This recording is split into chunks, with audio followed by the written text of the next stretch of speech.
Welcome to the Boston Beat Podcast. I'm Alex Lebowitz. Not sure if that name's taken, but I'm going to stick with it anyways because alliteration and stuff. So this podcast, I'm pretty much just going to primarily talk about Boston sports, as you might imagine from the title. And today I'm focusing on the Red Sox, kind of a first 2-week, we'll say a first 2-week review on how they've done this season, what they might need to do in the future, and if there are any moves to make. I'm going to start out talking about Pablo Sandoval. Now, today an article came out with his former trainer, Ethan Banning, and Ethan Banning said he needs a babysitter. Those were his words. He literally needs a babysitter for his eating problems, and I was one of the very many who did make fun of him, even though I am a big guy, but I'm not a professional athlete. We're not going to have that discussion right now. But he's a professional athlete, and he came into spring training more out of shape than he was last season. He gained weight, if anything, and it makes sense because according to Banning, one time a few years back, he went back home for the holidays, and by the time he went back to Arizona to train with Banning, he gained 21 pounds, and this was in 3 weeks. 21 days, he gained 21 pounds.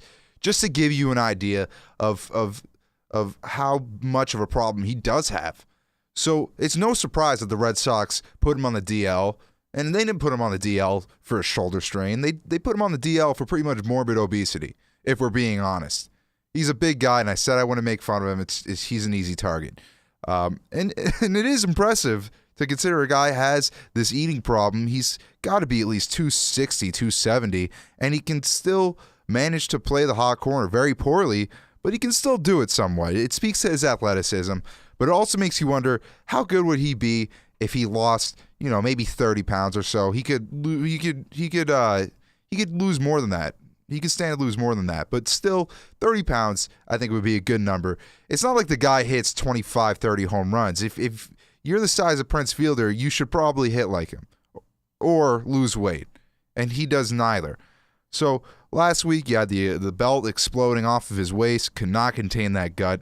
You had this story coming out, and another part of the story it wasn't this story, but I saw another article saying that the San Francisco Giants actually banned room service when they were on the road for Pablo Sandoval because he would eat so much. So again, just painting the picture to how much of a problem he has. So right now, his concern shouldn't be, trying to tune his swing up or get extra reps in the batting cage. He needs to lose weight first and foremost, get better condition, and maybe he can find his way back in this lineup. But I think that either they're going to try to move him, which is going to be extremely hard considering no one wants to play him and no one wants to give anything up for him, or you cut him, which no one's really done with a contract as big as Pablo Sandoval's. I believe he has 4 years left on it, and it's an average of about $18 million, if I'm not mistaken. So the Red Sox are in a little bit of a dilemma, but the good news is he's not a distraction in the clubhouse. I am a little mad that John Farrell has been defending him, though, and you shouldn't be defending him. You should be condemning it. And obviously he's getting scrutinized by the media and by fans, but from the start, you lied to the media. You lied to the fans. You said his body fat percentage was down, and that may have been John Henry, but it's all the same. It's all the same. They all work for the Red Sox. They all are trying to convey the same message. So you do that, and now you come out and say he's been scrutinized, he's been an easy target, we know. You should have handled this differently from the start. I don't understand why they didn't. Why wouldn't you, from the start of spring training, condemn it and try to nip this in the bud, and maybe by early April, he would have been in better shape and ready to go. And maybe they did try to do that and just kept it under the radar. But I don't like the way the Red Sox handled it. Now the question is, what will his role be? When will he be back? And reports are he's not going to be back until he's better conditioned, until he loses weight, which is going to be a while. So again, that's why I say the only two ways this story ends, his journey in Boston ends, is through a trade or through releasing him. And I'm not sure which one they'll do. About a month ago, I was optimistic that maybe they could parlay into a trade for James Shields, maybe throw in Brian Johnson or someone along those lines. But why would they want Pablo Sandoval? Why would they want to eat that contract? I realize James Shields has a big contract, but still, he's a reliable pitcher. He had one of the worst seasons of his career, but it was still decent. He still pitched at least 200 innings, and he's done that since 2007, every single season. He's reliable. So I would love the Red Sox to get him, but if you're the Padres, why would you want Pablo Sandoval?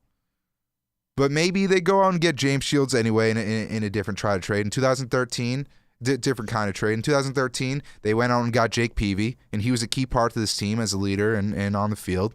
And maybe they get another guy like that this season. But I'm not ready to give up on the Red Sox. I want to move over to Farrell's decision-making. And a lot of the stuff he's done has been good. You know, sitting Pablo Sandoval, I didn't think he had that in him. Starting Brock Holt in left field over Castillo, I didn't think he had that in him. But still, there's some moves that he's making, and obviously starting Travis Shaw over Sandoval, as I already alluded to. But he keeps pinch hitting for Travis Shaw, who was a very good hitter last year, and I want to see more of him. And this season, I believe he has going into today's game. This is Friday night. He has a 292 batting average.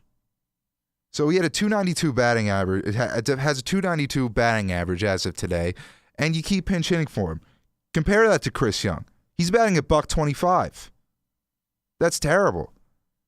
And he hasn't been getting in a lot, and he had one good season against lefties. So that's why Farrell keeps pinch hitting him in there for Shaw, because he is good against lefties. But I want to see Shaw get some more at-bats. He's starting every game, but they keep pinch hitting for him, and I want to see more of him. I think he's an exciting player, and I think he is a part of this young core. He hit, 13 home runs in about 65 games last year. He plays 125 games, 130 games. It's reasonable for him to hit at least 20 home runs.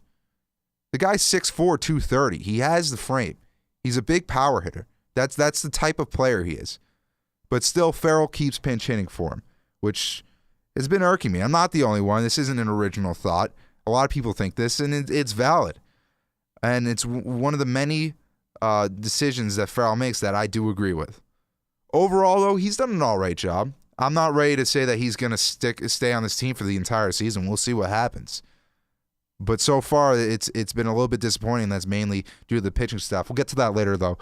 Today, news came out. Blake Swihart and Rusney Castillo got sent down. First, Rusney Castillo, $72 million contract. He was supposed to be a very good player, someone who was a top outfielder in the league. Many assumed he'd become. He's only 27, 28 years old, so he has time. But they sent him down to the minors, and this is his second season in the big leagues. You'd think he'd be ready by now. But I saw this on Twitter the other day.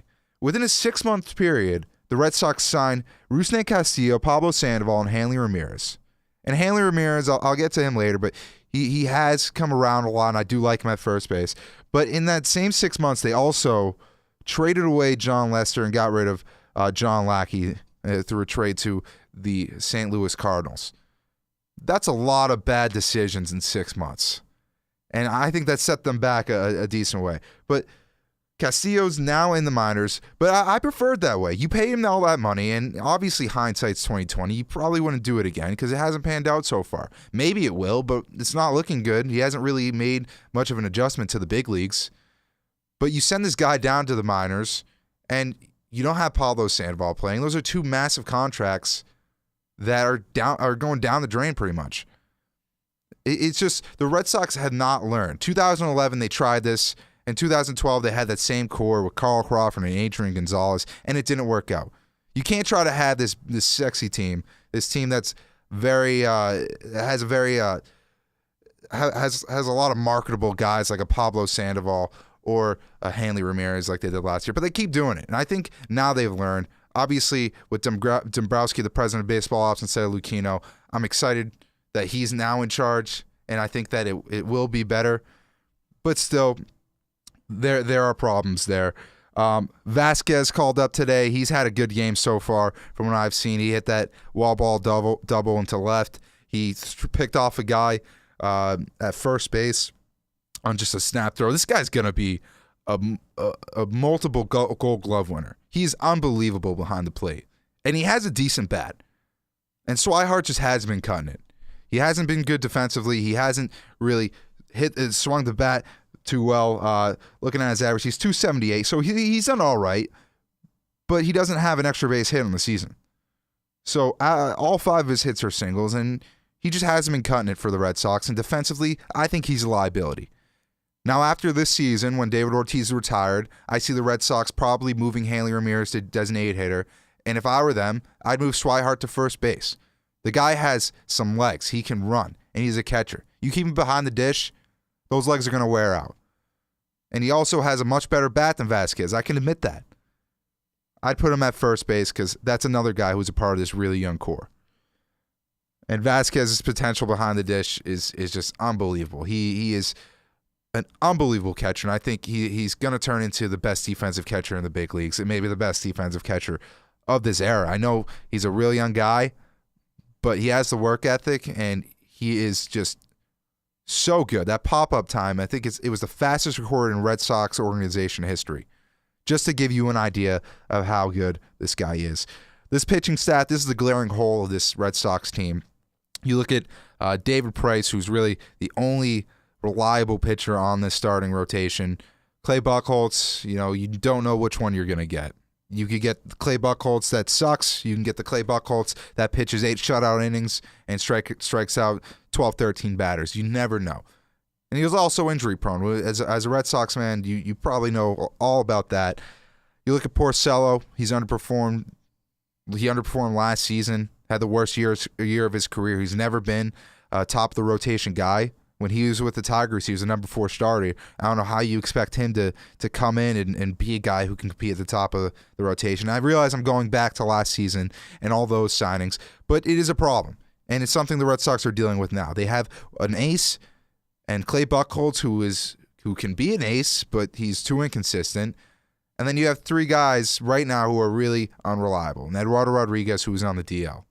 Joe Kelly, I do think, can turn some heads this season. I think if he continues to build off of what he did last year, he can be a very good pitcher. He has some unreal stuff. He's one of the fastest pitchers in the game, velocity-wise. And he had an amazing second half last year. He was 8-1, I believe. He went 6-0 in August. Just an unbelievable pitcher. And with Ryan Hannigan behind the plate, he's that much better because Hannigan knows how to call a game with Joe Kelly on the mound. So I am confident in him. I know he had a rough outing last week, but that's one game against the Blue Jays, who's a very, very good offensive team, one of the best in the leagues. So when will Erod be back, though? That's another question we need to see. It sounds like it's a dislocated knee, his right leg. That's the one he lands on. It's the one he plants on. So it could be a while. I don't know. I've only heard reports when he comes back, this will be a much better pitching staff. But even with him back, I still think they need to make a move. And the bullpen, I'm not worried about the bullpen. Right now, Carson Smith's out. I think it's an elbow injury. I don't think it's too serious. Obviously, you always got to be careful with those elbow injuries. But with Tozawa, Uehara, and then Kimbrel, that's fine. I am more than fine with that. And when they do bring Carson Smith back, it's going to be one of the best bullpens in the big leagues. So really the only problem with this team is that starting rotation. That's why I do think they need to go out and get a James Shields. Because I think if they get a James Shields, they're a World Series contender. And I know I might sound optimistic, but I do. This is a very talented team. They have the players. They have guys who can put up the numbers to help this team win, and they just haven't been able to. And that's because their pitching staff is giving up too many runs. It's this year, as of now, it's one of the worst in the league. They need another guy. Dombrowski knows that. It's just a matter of what will he do. And I think James Shields is probably the answer to that. Ortiz, guy hasn't aged. He's still coming out swinging a hot bat. I think he has 4 home runs in the season, or 3 home runs in the season so far, 9 ribbies. He's batting over 300, and he'll probably continue to hit very well. He's been one of the most consistent guys, even at the age of 39, 40. So overall, my big takeaways, what I'm wondering is how long will John Farrell last as the Red Sox manager? Because if he does get fired, it will be Lovullo taking over, because he did do very well last season. And what will Dave Dombrowski do about the starting rotation? Until then, this team's not going to be that great. They'll be around 500. They have an amazing offense. We know that. They need to add a starting pitcher. And until they do that, they'll be a 500 team. But I also do think that if these starting pitchers perform better than they did last year and overperform to a sense and kind of just find their groove, even if it's just Joe Kelly and Clay Buchholz, if Clay Buchholz gives you a couple solid months, that puts you ahead. And I think that if Joe Kelly and Clay Buchholz get their act together and Rick Porcello pitches, in the low 4s for ERA, then this team will be in decent shape. But still, they won't be over the top. They won't be over that hump until they get a starting pitcher. Because right now, their maximum potential is maybe 87 wins. And that's being optimistic. They need one more guy.